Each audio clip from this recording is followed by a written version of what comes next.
आज मैं उसी स्कूल के करीब से गुजर रहा था जहाँ से आराध्या के साथ मेरी ज़िंदगी की शुरुआत हुई थी।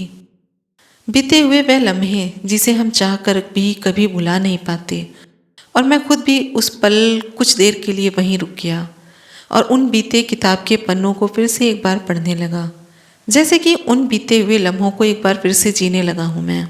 मेरा नाम है अविनाश। मुझे आज भी याद है आराध्या उस दिन सफ़ेद कुर्ता पहने, कानों में लंबे झुमके और एक हाथ में घड़ी, दूसरे हाथों में बुक्स, काले घने उसके घुंघरैले बाल, उसी के नरम बाल गालों को जैसे बार बार छूने की कोशिश कर रहे थे। और मैं यहीं से अपनी साइकिल से उसे लाइब्रेरी से बाहर आते हुए देखता ही रह गया था। तब हम 8वीं कक्षा में एक साथ ही एक ही क्लास में पढ़ते थे। हम दोनों पढ़ाई में बहुत तेज़ थे, इसलिए टीचर क्लास में हमें सबसे ज़्यादा अहमियत देते थे। सारे प्रोजेक्ट भी हम लगभग साथ मिलकर के ही करते थे। पहले दोस्ती हुई और फिर प्यार हुआ। आखिर एक लड़का और लड़की कब तक दोस्त बने रहेंगे? दोनों के बीच प्यार आ ही जाता है। माना कि हम दोनों की ज़िंदगी जीने का तरीका, हमारी सोच, हमारी रहन सहन सब कुछ अलग अलग था, फिर भी देखो प्यार तो होना ही था। हम दोनों 8वीं कक्षा से लेकर कॉलेज तक साथ थे, इसलिए हमारे सारे दोस्त हमसे चलते भी थे। हम दोनों ने ये तय किया था कि हम पढ़ने की लाइन एक रखेंगे ताकि हम साथ में एक दूसरे के साथ वक्त भी बिता सकें और पढ़ाई भी कर सकें। आराध्या डॉक्टर बनना चाहती थी और मैं कंप्यूटर इंजीनियर। पता नहीं उस वक्त मैंने उसकी बातें क्यों मान ली। मैंने इंजीनियरिंग छोड़ दी और डॉक्टर बनने के लिए तैयार हो गया। सच में मैं उसके प्यार में बिल्कुल अंधा हो गया था। वो महलों में रहने वाली बड़े घर की बेटी और मैं साधारण सी नौकरी करने वाले पिता की इकलौती संतान, जिसने बड़ी उम्मीद से मुझे पढ़ाया, लिखाया, प्यार दिया, अपने पैरों पर खड़े होने के लायक बनाया। हम दोनों की दोस्ती इतने सालों से थी तो हमारे घर वालों को भी पता था कि हम दोनों अच्छे दोस्त हैं और आए दिन एक दूसरे के घर बिना किसी हिचक के किसी न किसी बहाने आ भी जाया करते थे। कभी प्रोजेक्ट के बहाने, तो कभी बुक्स के बहाने, तो कभी बर्थडे पार्टी पे, तो कभी पार्टी। लेकिन कहते हैं कि ज़िंदगी में जो हम सोचते हैं वो होता नहीं है, मगर जो हमारे साथ होता है ज़िंदगी वही होती है। तो बस वैसे ही हमारी ज़िंदगी में भी एक मोड़ आया और हम दोनों अलग हो गए। इतने सालों का प्यार जैसे एक पल में बिखर गया। मुझे आज भी याद है हम दोनों ने मिलकर डॉक्टरी की पढ़ाई पूरी की, मगर जितना आसान ये सब आराध्या के लिए था उतना आसान मेरे लिए नहीं था, क्योंकि डॉक्टरी की पढ़ाई के लिए पैसे भी बहुत लगते हैं। फिर मेरे पापा ने जैसे तैसे करके मेरी जिद की वजह से मुझे अच्छे से कॉलेज में पढ़ाने के लिए फीस का इंतजाम कर ही लिया। मैं वो सब बातें भी समझता था, मगर आराध्या इन सब बातों से परे थी। आराध्या बड़ी तो हो रही थी, मगर कई मामलों में अब भी वह बहुत नादान सी थी। वह दिमाग से नहीं दिल से सोचती थी, मगर जिंदगी जीने के लिए कई बार दिल की नहीं दिमाग की भी सुननी पड़ती है।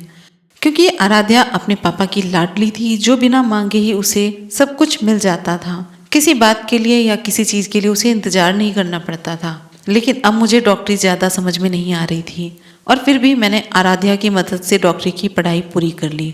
कुछ प्रोजेक्ट अगर मेरे समझ में नहीं आते थे तो वो घर आकर मुझे आसानी से समझा देती थी, और अक्सर मुझसे ये बात बोलती थी कि बुद्धू, डॉक्टरी समझ में नहीं आती तो क्यों कर रहे हो। ये कहकर आराध्या जोर से हंस पड़ती थी, पर मैं ही जानता था कि डॉक्टरी मैंने उसी के लिए पसंद की थी। आराध्या को अब और आगे पढ़ने के लिए, डॉक्टरी करने के लिए अमेरिका जाना था।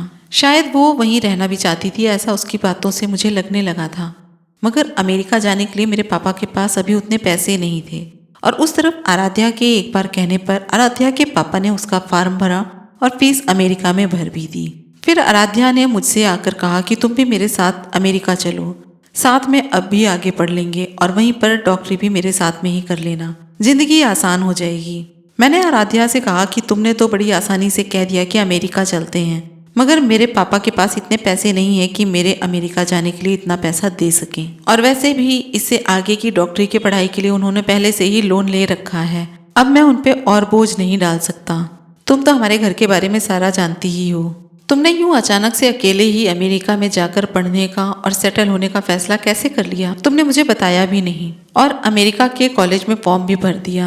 हमने सालों पहले क्या तय किया था वो सब तुम भूल गई हो क्या? हम साथ पढ़ेंगे, साथ ही काम करेंगे, साथ में ही रहेंगे, जिंदगी का हर फैसला हम साथ मिलकर ही करेंगे। तो अब क्या हुआ? तब आराध्या ने आसानी से कह दिया, उसमें क्या हुआ। मैंने अपने पापा को सिर्फ बताया कि मैं अमेरिका जाके पढ़ना चाहती हूँ। तो उनका एक दोस्त का लड़का वहीं कॉलेज में पढ़ता है। उन्होंने कहा कि कॉलेज सच में बहुत ही अच्छी है और हमें हेल्प भी करेगा, इसलिए पापा ने तुरंत मेरा फॉर्म भर दिया। अगर तुम चाहो तो तुम्हारे लिए मैं अपने पापा से बात करूंगी, वो तुम्हारा भी फॉर्म और फीस भर देंगे, बात खत्म। तुम चल रहे हो मेरे साथ, बात की बाद में देख लेंगे। ये कहते हुए आराध्या ने खड़े होते हुए मेरा हाथ खींचकर मुझे भी अपने साथ ले जाने के लिए जिद की। उसे लगा कि हर बार की तरह मैं इस बार भी उसकी ये बात आसानी से मान लूंगा, लेकिन नहीं। मैंने अपना हाथ उसके हाथ से खींचते हुए उसे रोका और उसे समझाते हुए कहा, देखो आराध्या, तुम्हारे पापा का दिल बहुत बड़ा है और वो मुझे कई सालों से जानते भी हैं, हमारी दोस्ती को जानते हैं, इसलिए शायद वो मना नहीं करेंगे। लेकिन मेरे पापा का क्या, उनका तो इस दुनिया में मेरे अलावा और कोई है भी नहीं, और वो ऐसे पैसे लेने से मना करेंगे। वो बिल्कुल भी नहीं चाहेंगे कि मैं तुम्हारे पापा के दिए हुए पैसे से अमेरिका जाकर अपने आगे की पढ़ाई करूं। इस तरह से तो उनकी अब तक की सारी मेहनत पे पानी फिर जाएगा। शायद तुमको अंदाजा भी नहीं है कि उनके आत्मसम्मान को कितनी ठेस पहुंचेगी, और शायद मैं भी इस बात के लिए राजी नहीं हूँ। उस वक्त आराध्या ने फिर से उसे मनाने की बहुत कोशिश करते हुए कहा कि मैंने तो जाने का फैसला कर लिया है और तुम भी मेरे साथ चलोगे, चाहे कुछ भी हो जाए। सिर्फ कुछ पैसों की ही तो बात है, बाद में तुम पैसे मेरे पापा को दे देना, बात खत्म। लेकिन तुम मेरे साथ आ रहे हो। आराध्या को आज भी ऐसा लग रहा था कि हर बार की तरह उसके पापा के जैसे इस बार भी मैं उसकी बात मान जाऊंगा। मैंने कहा, बात सिर्फ पैसों की नहीं है, बात है स्वाभिमान की। मैं या मेरे पापा ऐसा बिल्कुल भी नहीं चाहेंगे। तुम बस इस बात को समझने की कोशिश करो, मेरे लिए बहुत मुश्किल है। इसके बाद आराध्या रोते हुए वहां से उठ के चली जाती है और कहती जाती है कि अच्छा तो तुम यहाँ रहो अपने पापा के पास और मैं चली अमेरिका अपना सपना पूरा करने। यहाँ से आगे का सफर शायद मुझे अब अकेले ही तय करना होगा। मैं भी मन ही मन बोल रहा था कि शायद मुझे भी आगे का सफर अब अकेले ही तय करना होगा। कहते हुए हम एक दूसरे से अलग हो जाते हैं। उसे अपना सपना पूरा करना था और मुझे अपना और अपने पापा का स्वाभिमान बचाना था। मैंने प्यार और स्वाभिमान में से स्वाभिमान को चुना। आराध्या ने अपना सपना पूरा करने के लिए हमारे इतने साल का प्यार भुला दिया। अमेरिका जाने के लिए उसने अपने पापा के दोस्त के बेटे के साथ कुछ ही दिनों में शादी भी कर ली और अमेरिका चली गई। आराध्या चली गई और मैंने इस तरफ अपनी डॉक्टरी की पढ़ाई शुरू कर दी।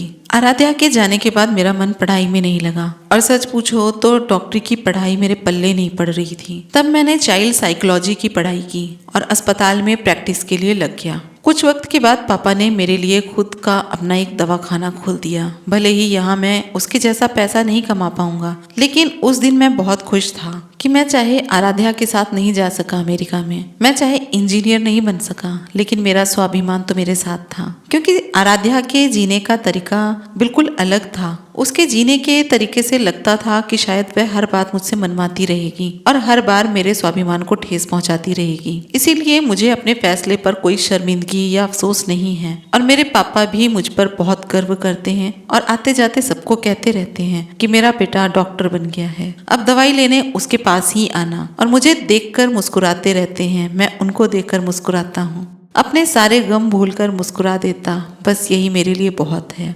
उस वक्त मुझे पता नहीं था कि जो फैसला मैंने लिया है वो सही है या गलत है, कि मैंने प्यार और स्वाभिमान में से स्वाभिमान को चुना, प्यार को जाने दिया। लेकिन हाँ, ये भी बात सच है कि आज भी अकेले में जब भी मैं अपनी आंखें बंद करता हूँ तो मेरे सामने आराध्या का ही हंसता हुआ चेहरा नजर आता है। आज भी मैं उसकी खुशबू महसूस करता हूँ। भले ही आराध्या जैसी भी हो या जैसी भी थी, प्यार तो मैंने उसी से सच्चा किया था और उसी से करता भी रहूंगा। अब उसके साथ बिताए गए पल को गले से लगाकर मैं अपनी आगे की जिंदगी भी गुजार लूंगा। तभी मेरे मोबाइल पे पापा का फोन आता है। मैंने अपनी पलक झपकाई और अपने आप को उसी स्कूल के सामने पाया। मगर आज फर्क इतना था कि उस दिन मैं अपनी साइकिल पे था और आज मैं अपनी कार में था। उस दिन लाइब्रेरी से आराध्या बाहर आई थी।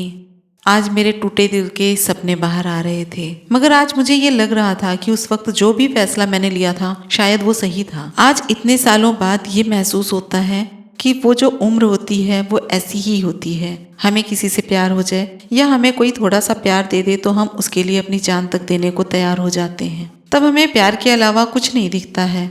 लेकिन जब जिम्मेदारी का एहसास होता है तब जाके पता लगता है कि प्यार अपनी जगह ठीक है और जिम्मेदारी अपनी जगह होती है। जिंदगी जीने के लिए प्यार का होना बहुत जरूरी है, मगर सिर्फ प्यार के सहारे ही जिंदगी नहीं चलती।